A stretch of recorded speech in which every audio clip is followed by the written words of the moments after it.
एक दोस्त ने पूछा कि चांदी को भूखा कैसे किया जाए। कई तरीके हैं चांदी भूखा करने के। पहले तो गंधक से चांदी भूखी की जाती है। चांदी का पतरा बनाएं, चांदी का पतरा बनाकर उसके किसी बर्तन में रखें। जितना चांदी का पतरे का वज़न हो उससे डबल या तो सुमुलफार सफ़ेद ले ले या तो गंधक आंवला सार ले लें कच्ची।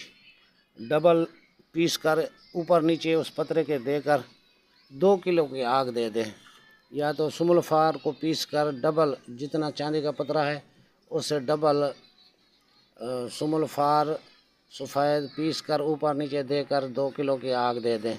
इससे भूखी हो जाती है। इसके अलावा जड़ है, जो आक की जड़, शीर मदार की जड़ है, उसका छिलके उतार कर उससे भी चांदी भूखी की जाती है। और सरी एक दरख्त है, तो उसके जड़ के छिलके उतार कर उससे भी चांदी भूखी की जाती है।